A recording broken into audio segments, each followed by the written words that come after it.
What's up, gents? Joe here. If you want to subscribe, it's iPilot4411. 2 T's at the end of pilot. This time I'm going to be doing a review of the RJX Vectron 520. The last thing I did with the RJX was a flight and never did a review or follow-up on that. So what we're going to do today is review and see what I did to it, how I actually got it to fly, some mistakes that I made, some things that I got to do next time, not on the RJX, but on other builds, whatever I do, just to make sure that it doesn't happen again. So we're going to just pull the canopy off of the RJX. So what we're going to do is start with the motor, first of all. If you can remember, or if you check out the video, the first flight, well, the first crash that I had with the RJX, it just cut out on me and dropped in the field. Remember that flight? Yeah, well, that flight, apparently I had the wrong motor in it. It was throwing too many amps, and it drew so many amps that it popped the capacitor in my ESC. So originally I was flying the Scorpion 4020 1350 kV, so the kV was too high.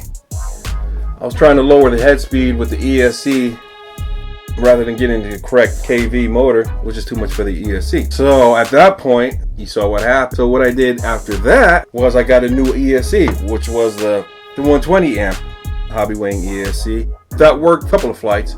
The 120 amp ESC was getting hot. So that told me right there that something was wrong. I don't know if something was wrong with the motor, probably, or the kV was just too high. So what I ended up doing was getting a new motor. That new motor was the Scorpion 4020 890 kV, and that kept the ESC way cooler. I actually probably could have got away with using the other ESC with that motor, but no. If I had put this motor on first, then that ESC would have been alright, but you know, that thing is just, I popped the capacitor in and then I tried to open it up and see if I can do it, and I just destroyed it. I should have just sent it back to Hobbywing. But yeah, so now ESC runs cool, motor runs cool, so that problem is solved. Now the other crash that I had with this, I don't know if you remember, let me explain it to you. Remember, I was at the park flying in and I started to bank. I think my radio started to beep, so I was going to bring it in for a landing, and I started to bank down at the end of the field, and that's when you heard it go brrr, some crazy noise, and then I threw throttle hold on and it just kind of like dropped out of the sky. Well, apparently the ball, what had happened was, apparently on the swash, the swash driver ball actually was never Loctited when I put it in, and so it started to back out, and when it backed out, it made contact with the lower half of the swash plate, the part that the servo was connected to. So once it made contact with that, the upper swash started to slow down relative to the head. So when that happens, when they're not in phase anymore, the arms just got bent. I lost one of my pitch rods because it was out of phase at that point. The blade stalled out, besides the swash driver making contact with the lower swash, besides all that noise, and then you heard the blade stall out as well, that brrr. That's when throttle hold went into full effect. So once I got that home and I repaired that, I realized what happened, I repaired that. So I was flying it around once again, and I noticed I was starting to lose my elevator. You didn't see that because I didn't record it. There was no need to record it because I didn't take it anywhere. I just kind of like did it on my driveway. You know, so I'm flying around and all of a sudden it gets locked in this position, you know, and then it corrects. So I was like, what the what? So I removed my trajectory unit, the trajectory fly barless unit. I took that off and I put on the B-Stex unit at that point, because I thought maybe, the fly barless unit now is going bad. What else? I mean, I changed out the motor, I changed out the ESC, I changed out a couple of servos, the elevator servos, so must be the fly barless unit now. I did everything else, so maybe that's going bad too. So it turns out it wasn't. I put on the B-Stex unit, and it still did the same thing. So what I came to realize is that I was running too high of a voltage on my ESC. but the pots on the servos can't take anything more than what they're rated for. Usually, like with the aligned servos, with most of the other digital servos, you can push it. These don't do it. Because if you do it, some of your servos are going to fail. And that's what I was experiencing, servo failure. By that time, I think I went through maybe 2 servos at that point. So I changed out this fly barless unit, the TSA trajectory, and it's actually okay. There's nothing wrong with it. So I think I'm going to put it back on the Vectron and go ahead and use it. And use that B-Stex on something else. And I actually like it. So I'm going to use it on something different. Probably something a little bigger. Now this Scorpion motor, the one that I was using in it, I don't know what I'm going to do with it. I may try it again and something different. 1350 kV is kind of high if I build another 550. What I'm saying now is kind of giving away what I'm going to do with the 550. But if I ever build another 550 again, I don't know. But this helicopter, it's a good helicopter. I really can't blame the Vectron. Also, let me explain some things that took place with this. On one of the crashes, the crash where the swash plate had issues, that crash kind of like messed up my canopy a little bit. I know it's kind of like washed out. How's this one? A little better? I don't know. But this, it kind of like, yeah, there we go. It did some damage to the canopy down here. You can see the like cracks in the bottom of the canopy right here. And now it actually fits a little different. Actually, in one of those crashes, I did some damage to the frame halves. The frame kind of got crunched down here. So what I did was cut a little bit of the frame off, re-drilled the little hole notch.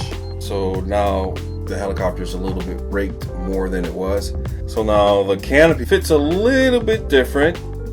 Actually, kind of like the way it fits now. I mean, it's kind of weird that I would say that, but like I said, it makes the helicopter more aggressive looking, and it doesn't really change the flight characteristics of it at all, because once it gets up in the air, it's going to fly the way it flies anyway.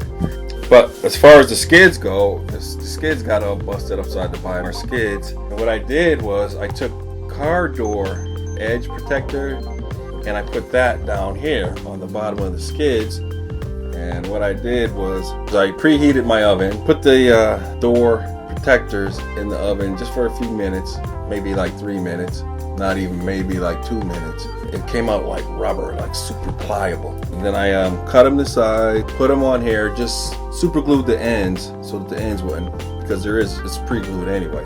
But I super glued the ends. The reason why I put them on, landing on asphalt or concrete, this carbon fiber kind of has a tendency to get chipped up. So is it a bad helicopter? No, it's not a bad. It's actually a good flying helicopter. Once I figured out all my mistakes, I don't know what the heck. I made a ton of mistakes, ton of errors. I forgot Loctite, I put the wrong motor in. The ESC was always fine, but I ran the wrong voltage for my servos. Errors on my part, not the Vectron. Vectron is actually a really good helicopter. I actually like it sounds like a sewing machine when it flies. What I mean by that, it's mad smooth. It's mad smooth.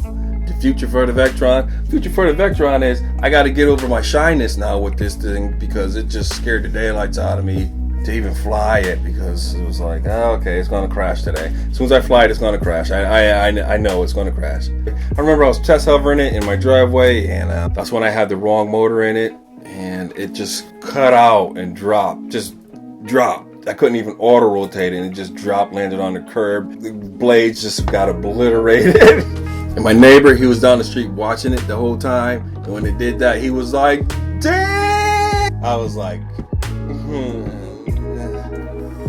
It's a good heli. The only thing that I really don't like about it is the parts. It takes too long for the parts. Maybe it takes like a whole week, 5 to 6 days for you to receive your part. And that's kind of like, a long time for a helicopter. I mean, not unless you're flying on a line, you crash it today, and tomorrow you probably have it right back up in the air, because the parts availability with a line, man, it's just like right there. I was gonna fly my Fast Devil, but the weather's been acting up. I don't know what's going on, but it's been windy, it's been cold, it's been rainy. So gents, thanks for hanging out with me again. I really appreciate you stopping by and see what I'm up to. I know everybody who's in quarantine and you're kind of like bored. I said I was going to try to make this video longer because they've been like short, like 3 minutes, maybe 4 or 5. And through all those crashes, you know what? I never had a boom problem. I never had a boom crack. I never had the boom do anything. Because it is a carbon fiber boom. It's not aluminum cover with that carbon fiber crap. You know what I'm talking about, aligned. So if you want to subscribe, it's iPilot. It's iPilot 4411. 2 T's at the end of pilot. Got to do something about that. Peace. Cheers. See you soon.